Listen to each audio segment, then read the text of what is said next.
La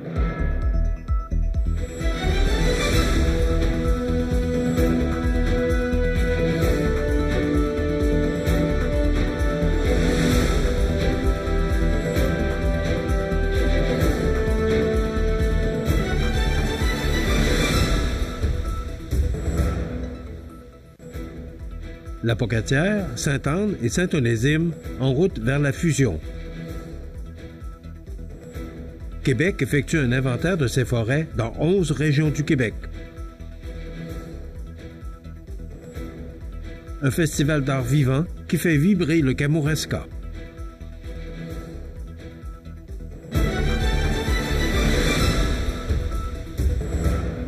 Lundi 11 août 2025. Bonjour mesdames et messieurs, bienvenue à votre bulletin régional sur le réseau de télévision CMA TV. Une étape déterminante vient d'être franchie dans le projet de regroupement municipal entre la Pocatière, Sainte-Anne-de-la-Pocatière et Saint-Onésime-Dixworth. En effet, la Commission municipale du Québec recommande officiellement à la ministre des Affaires municipales et de l'Habitation de donner suite favorablement à la demande de fusion des 3 municipalités. Cette décision fait suite à une consultation publique où la grande majorité des citoyens s'est montrée favorable à cette union. 3 arguments majeurs justifient cette recommandation, dont l'amélioration des services municipaux, une gestion plus efficace et une meilleure utilisation des ressources humaines.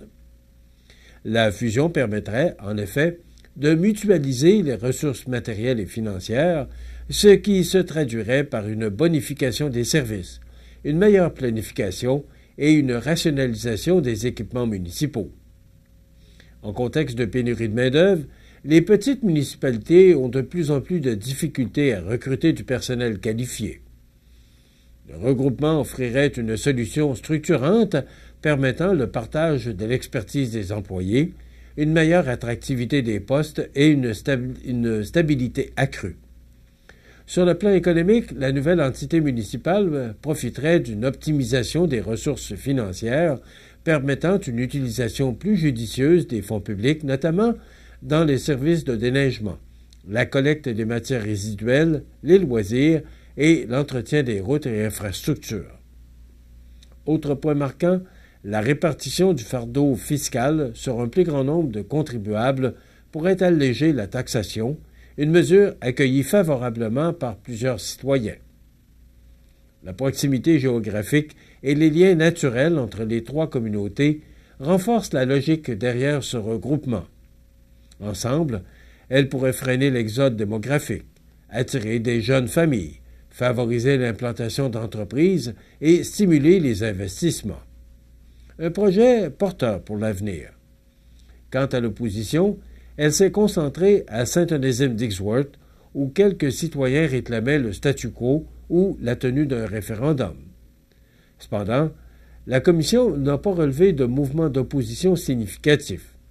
Même la pétition évoquée durant l'audience publique ne constituait pas une opposition formelle au projet, mais plutôt un souhait de consultation démocratique. La Commission municipale du Québec conclut donc que le statu quo ne serait pas bénéfique et que le regroupement représente la voie la plus prometteuse pour assurer un développement harmonieux et durable des 3 municipalités. Le ministère des Ressources naturelles et des Forêts entreprend une importante opération d'inventaire forestier qui se déroulera jusqu'au 17 novembre 2025 dans les forêts publiques et privées de plusieurs régions du Québec. Cette démarche vise à dresser un portrait précis et actualisé des forêts québécoises, tout en tenant compte des impacts des changements climatiques. Les techniciens du ministère, accompagnés de prestataires de services mandatés, parcourront les régions du nord du Québec, de la Côte-Nord, du Saguenay-Lac-Saint-Jean, de la Capitale-Nationale, de la Chaudière-Appalaches, de la Mauricie, du centre du Québec, de la Naudière, des Laurentides, de l'Outaouais et de l'Estrie. En tout, 2579 placettes échantillons, ou je dis bien des placettes échantillons, temporaires et permanentes, ainsi qu'un maximum de 1576 points d'observation écologique seront mesurés. Ces placettes, qui couvrent une superficie circulaire de 400 mètres carrés chacune, permettront de recueillir une foule de données sur les essences présentes, leur qualité, leur état de santé, ainsi que les caractéristiques des sols et du sous-bois. Ces données fourniront un portrait représentatif des forêts québécoises et appuieront une gestion durable du territoire forestier. À noter qu'aucun arbre ne sera abattu au cours de cet inventaire général. Seuls des rubans marqueurs et de la peinture colorée seront utilisés pour identifier certains arbres et de petits échantillons de sol pourraient être prélevés.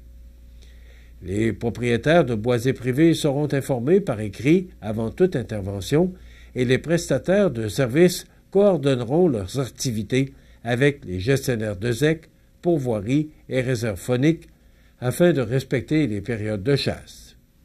D'ailleurs, aucun inventaire ne sera effectué durant la première fin de semaine de chasse à la carabine, à l'orignal ou au cerf de Virginie sur les territoires libres.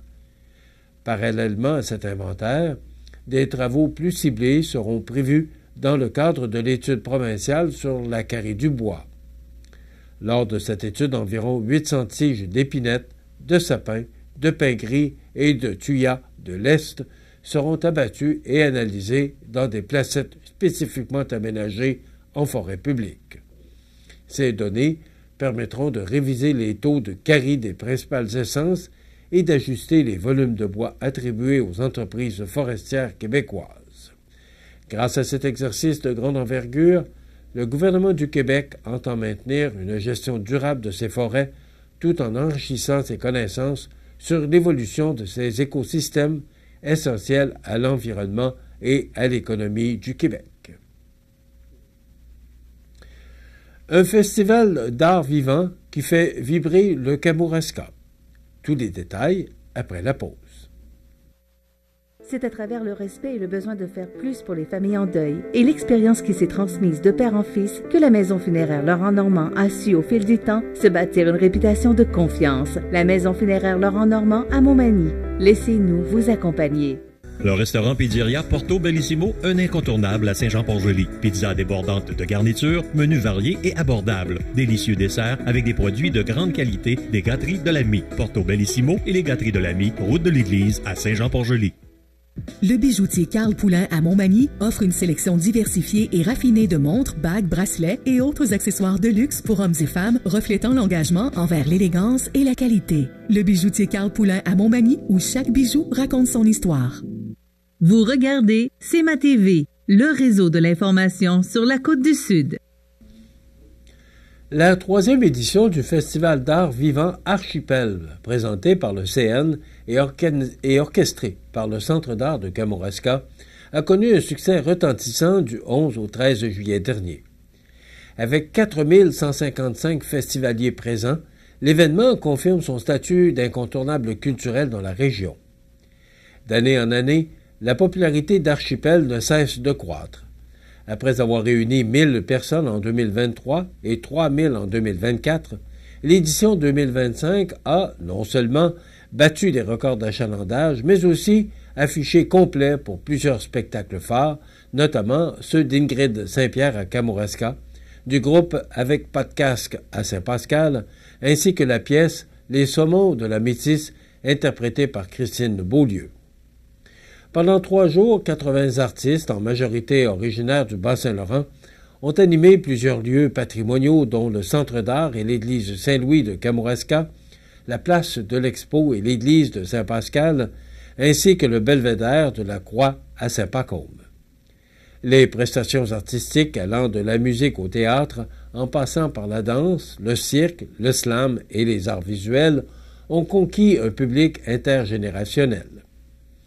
Parmi les moments forts, notons la prestation immersive de Fleuve Espace Danse dans un champ fleuri à l'arrière du Centre d'art, le spectacle familial et participatif d'Andréane Thibouteau, ainsi qu'un concert de musique néoclassique offert par William Gay et son orchestre à cordes dans un décor naturel à couper le souffle. Archipel, c'est aussi un festival engagé.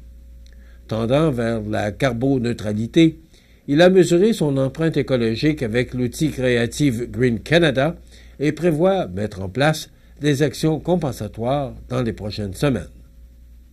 Fort de cette édition réussie, le Centre d'art annonce déjà le retour du festival du 10 au 12 juillet prochain.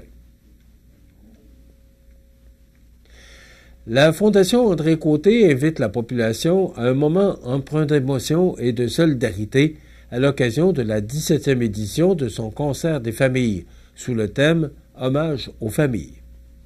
En effet, 2 rendez-vous émouvants marqueront cette édition 2025, dont le premier, qui se tiendra le 4 septembre à 13h30 à la chapelle de Saint-Denis de la Bouteillerie, avec l'envolée symbolique d'une vingtaine de papillons.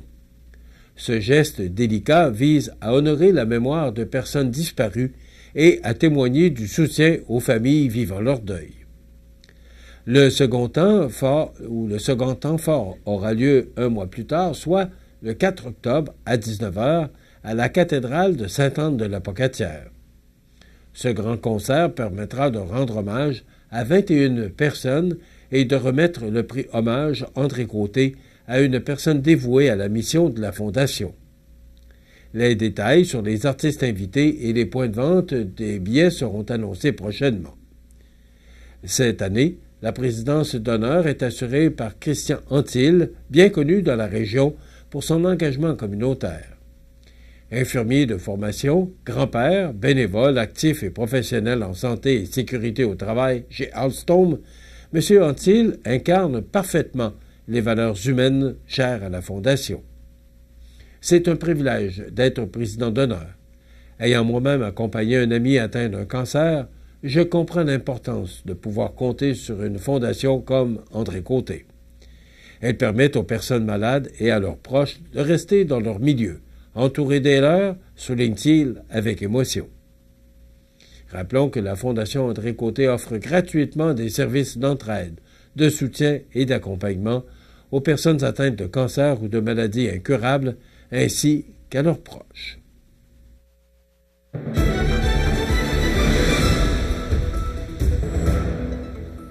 Au sport, l'exposition L'épopée du hockey à Montmagny est de retour à la maison Sir-Étienne Pascal Taché pour une deuxième saison et, naturellement, forte de l'enthousiasme rencontré l'an dernier. Elle se poursuit encore pour un très bon bout de temps et cet événement rend hommage à une tradition sportive chère aux Manimotois en offrant aux visiteurs une plongée dans l'histoire locale du hockey. Grâce à la précieuse contribution de nombreux citoyens, l'exposition s'enrichit cette année de nouveaux objets inédits qui sauront captiver les passionnés et raviver la nostalgie des amateurs d'une époque marquante.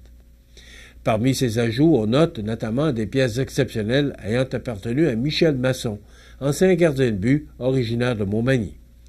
Les visiteurs pourront découvrir son masque porté au début des années 70 durant son parcours junior, son manteau de la première édition des Canotiers de Montmagny Junior B en 1971, ainsi que le trophée de meilleur gardien de but qu'il avait remporté lors de l'édition 67 du tournoi Pee-Wee de Montmagny, une année historique où les Rockets de Montmagny devenaient la première équipe locale à remporter ce prestigieux tournoi. Donc, n'hésitez pas à vous rendre à la maison Sir-Étienne Pascal Taché pour admirer cette excellente et belle exposition. Voilà ce qui complète notre bulletin d'actualité. Dans un moment, les prévisions de la météo et le menu de cette émission du lundi 11 août. Dans un moment, Nicole Robert, directrice générale de la Chambre de commerce et industrie de Montmagny, sera notre invitée. Et on reçoit également Christiane Bellil et Robert Tardy du groupe ou regroupement 1090 Lillet qui viendront nous parler d'un concours de légumes dans le cadre de la fête champêtre à Lillet le 24 août prochain. Et on aura également les trouvailles d'Audrey. Donc, c'est le menu qu'on vous propose de cette émission du lundi 11 août. Bonne émission.